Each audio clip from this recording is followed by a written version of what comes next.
Origin Gents, one CG Reaction. This is the history of paper money, the gold standard, extra history part 6 by the General Extra Credits. This is the last part of the paper money history.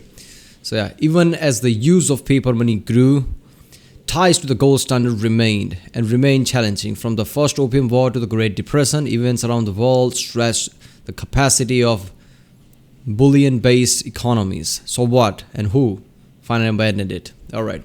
So obviously today, no currency is tied to the gold standard because of the world trade stage basically. Like if you print way too much money without worrying, like there you go, more money. That just drops the value of your currency. So everybody prints money responsibly in that sense. So the value of that currency doesn't go down, right? But before you had to tie down currency with the gold and things like that, because like I said in the previous videos, like gold is a rare thing, right? Gold, you can't just find gold lying around anywhere.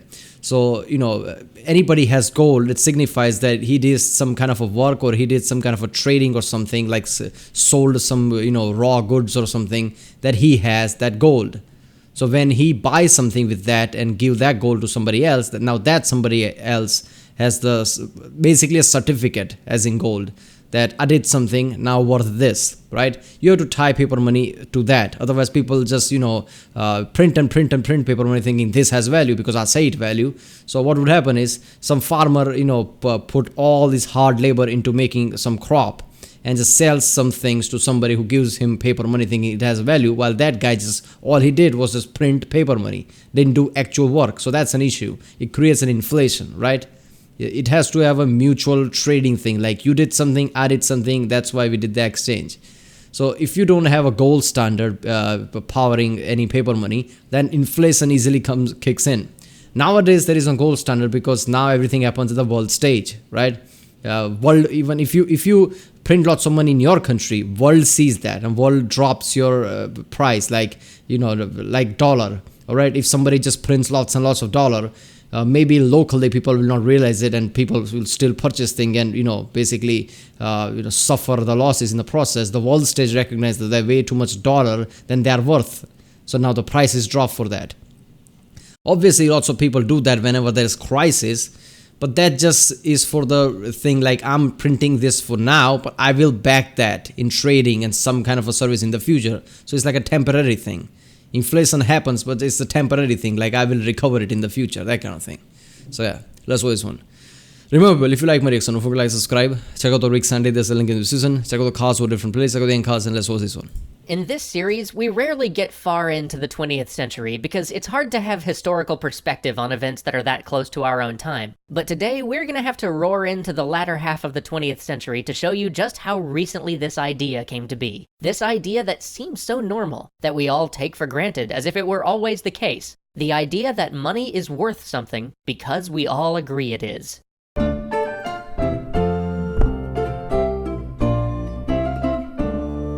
Last time we talked about the gold is the same thing. Gold is just a shiny rock. I mean, apart from all the qualities it has in the scientific stage, that's different. But even then, gold is just a shiny rock. But since it's rare, we branded it as money. It's the same as paper money, but nobody can just print gold, right? So it's the same with the paper money, but with the paper money, you need to have trust, like this thing will have value and there won't be inflation of things, right? There has to be a system for that. So paper money has the same value as gold, but if responsibly printed and there is some system behind it, like you can't just print whatever you want, then paper is same as gold.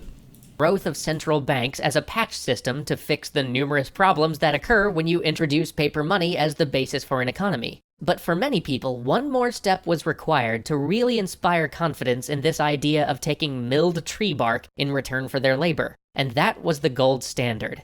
The gold standard is basically the idea that your paper money is backed in gold, that at any time you could take your paper bills somewhere and redeem them for a specified amount of gold. Now, I hear a lot of you say, why would you ever do that? Doesn't putting a currency on the gold standard just mean that we're back to the problem we were trying to solve in the first place? By tying money to gold, aren't we once again limiting the money supply? The short answer to that is yes, and we're gonna see just how that plays out. The longer answer is, sort of. This is a pretty complicated economic question, too complex to really get into here, but the concise version is that having paper money backed in gold, rather than using gold directly, allows far more options when you need to expand the money supply. And it has the advantage of letting you play fast and loose with the system when you need to. But still, why would you do this rather than have your currency float free? Well, that's where history comes in. You see, the gold standard solves two major problems. The first is inflation. As you can probably guess, it wasn't long after people started printing paper money that they figured that they could just print a lot of paper money. Yeah. Way more paper money than they could ever redeem. Way more than even our fractional reserve banking system thinks is sane. As soon as people did that, you started to get inflation. And it could still happen even with a central currency controlled by the government, because when countries needed to, say, pay for an army, they would sometimes just print more bills to do it. More bills means that each bill is worth less, which was a problem, not only for those poor citizens whose life savings were now in paper bills, but also for other countries who'd been accepting those paper bills in exchange for their goods. Which brings us to the second major issue that the gold standard addresses: exchange rates. Right as paper money was becoming the standard in Europe, international trade was really starting to pick up. The Industrial Revolution was getting into full swing, and raw materials and finished goods had to be shipped and traded at a pace never before seen. Simultaneously, mercantilism, that isolationist monetary policy that we discussed in an earlier episode, is coming to an end, causing trade to rocket to even greater heights. But what happens when your ship full of cargo docks in some foreign port, and you try to hand the local merchant your funny green paper money to buy their goods, while they try to hand you their funny pink paper money to buy what you've got on your ship? Well, you both just sit there scratching your heads for a while. Back in the day, you would have just weighed whatever coins they were trying to give you and accept them for their weight in gold. But now they're handing you this piece of paper that you don't recognize and you have no idea how to value. I mean, can you even trade this specific piece of paper for anything when you get back home? But if both currencies are on the gold standard, problem solved. Just as an example, let's say that at any time, you could turn in $20 to get 1 ounce of gold. 1 ounce of gold is what your $20 are worth. Now, let's say you sail to England, where, for the sake of keeping things simple, the UK has set their gold standard so that an ounce of gold is worth 2 British pounds. This makes everything nice and simple. Since you're both operating on the gold standard, that means 1 British pound is the equivalent in value to 10 US dollars. Done and done, simple. So how does this all fall apart? Well, first we have to talk about how it all began. If you saw our episodes on the First Opium War, remember how we talked about the fact that all of Britain's silver was flowing into China to buy tea? Well, to solve all the problems I just talked about, the British were looking for some commodity to back the Bank of England notes with. But with all their silver gone, the British chose gold, and soon basically everybody followed suit. But this system had its own breaking points. Absolute adherence to the gold standard had to be suspended several times during the 1800s due to the massive expenses incurred by international war. But in England, as in most other countries, there was always a return to the gold standard in peacetime, with countries working to build their gold reserves back up and limiting the printing of further notes. Yeah, temporary letting go of gold standard is like what I said, it's like a temporary loan type of thing. I don't have gold to back this up, but one day I will. That kind of thing.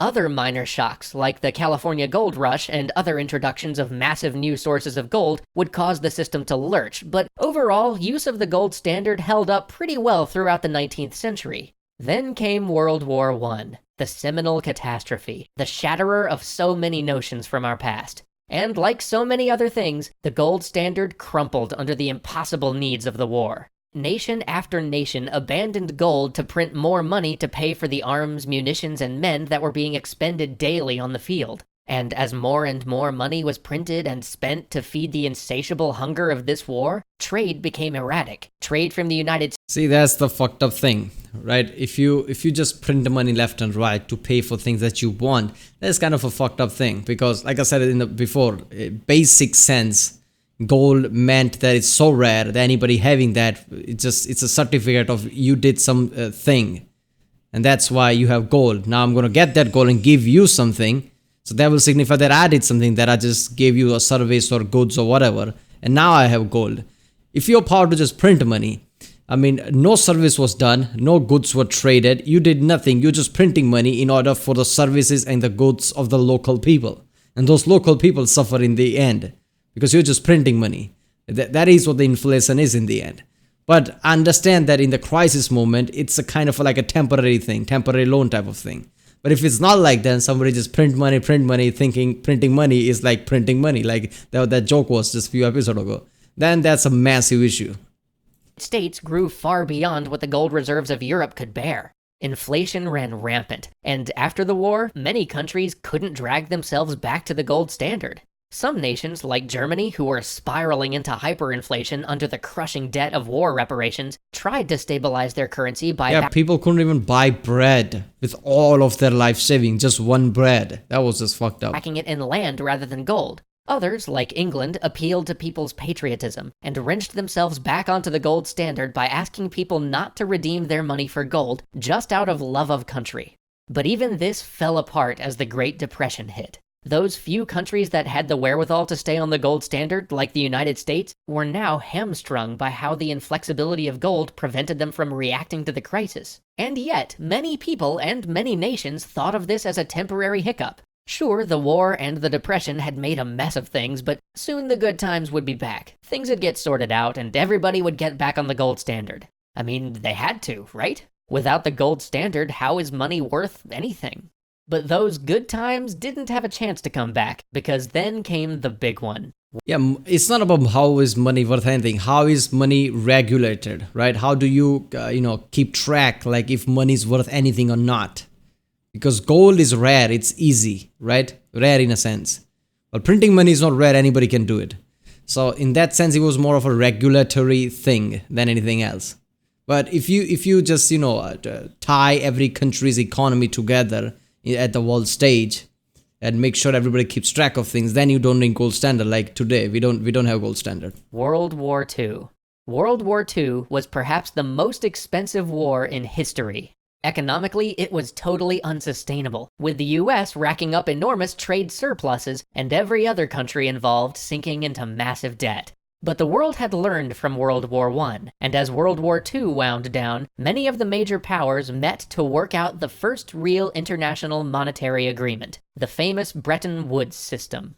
You see, following the First World War, Britain had owed the US a huge pile of money, which they couldn't pay back unless France paid them a huge pile of money it owed them. But much of the war had occurred on French soil, and the French couldn't afford to pay back the British unless they basically made the defeated Germans pay for everything. This, of course, had all been a disaster that caused huge financial and political instability. So this time around... Why? Because Hitler put everything on the line. I remember watching some kind of documentary or something. Like the way Hitler organized everything, the way Hitler bought resources and things and bought debt from other countries, Germany in no way could have paid back. So Hitler had no safety net. Like he was so sure that he's going to win, he didn't need safety net. That's what he thought. Like we're not going to lose. We are going to conquer entire Europe and so forth. What losing? So, he duped his own people into thinking, oh, look at that, buy our Volkswagen, or I'm going to give you car of the people. All of you are going to get car. He duped them, right? Every people, even the kids, basically chipped in certain money every month for a long time before Hitler had lots of money to create all the, war weapons, basically, tanks and shit. And Volkswagen never came, right? That's how Volkswagen started. Volkswagen never came. He took lots of debt from different countries around the world, thinking that he will never have to pay back because basically he's going to conquer everything.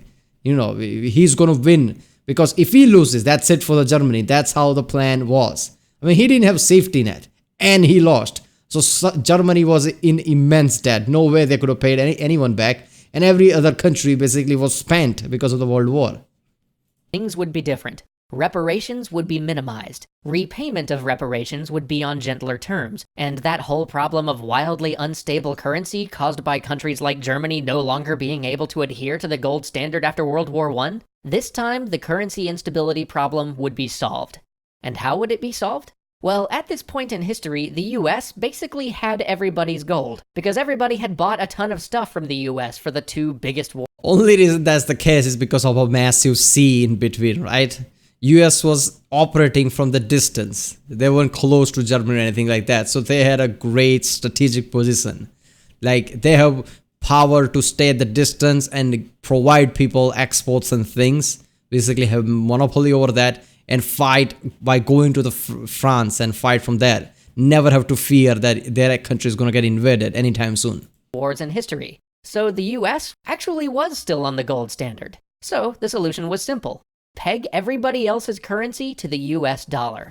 That's right, the system essentially boiled down to the US dollar is redeemable in gold and all other currencies are redeemable in US dollars. And so every country had to keep some dollars on hand to redeem their currency, which is how the US dollar became the reserve currency for basically the entire world. As other nations' economies recovered, the dollar became overvalued. This came to a head in 1965. Charles de Gaulle, who had always been a little bit miffy about America's position in the world, decided that he was going to act on that redeemability. So he sent the French Navy to... I mean, when entire world's currency is dependent on dollar, that's a pretty powerful position for the USA basically. Cash in and pick up his bullion, literally bringing boatloads of gold back to France. Soon, other nations followed suit. By 1971, with the dollar still overvalued and the Cold War and wars like Korea and Vietnam draining US resources and sending US gold overseas, Richard Nixon finally took the step that many argued had to come, and took the US dollar off the gold standard. Just take that in for a moment. 1971. Less than 50 years ago. But here's where it gets good. When Nixon pulled the US off the gold standard, the shock was felt around the world, but it didn't stop many countries from still pegging their currency to the US dollar. So now you had currencies around the world redeemable for US dollars, and the US dollar pegged to nothing. Soon, many other countries decided just to let their currencies float, to let them be valued at what the market would bear. And so, just like that, almost by accident, after 6,000 years, we finally accepted money as an idea rather than a thing. Or, as John Law would say, we accepted money as the medium by which things are exchanged, not the value for which they are. Yeah. Thanks for watching. We'll see you next time. It's just a medium that could go up and down based on what you do with it, basically. So now people have responsibility. Obviously not responsibility, because now in the world stage things are tied in a way that automatically if you print more money it will cause inflation. People start to panic immediately. So everything's tied. So nowadays it's not that hard to figure things out. But when he took out the gold standard, basically around that time every country was doing world stage trading, right? So if you just print more money, right, your currency's value go down, because every country has specific value because of the trading and services they provide. Now, how many money you have in circulation, that just depends. Like if you have too much money in circulation, your particular currency, $1 or whatever, worth less. So every country had to make sure that basically they keep the circulation which it should be, rather than overprinting, because that would cause the currency to go down basically. So at the local stage, people will not realize. People buy things for the same price they would. But at the world stage, it wouldn't matter. Like, okay, inflation just hit, right? And now trading, no country makes everything that people buy. So you rely on the world stage trading. So prices of the goods would go up and down based on that, and people automatically realize, oh, wait a minute, this is inflation, right? Something that was just few dollars, now it's way too higher than that. So you don't need gold standard nowadays. Alright people, that was the history of paper money, the gold standard extra history part 6. This was a great series. I loved it, man. And I like how he made 6 part of it, went into detail. If you like my reaction, don't forget to like and subscribe. Check out the Rick Sandy. There's a link in the description. Check out the cards, place, check out the cards, and yeah, I'll see you next time.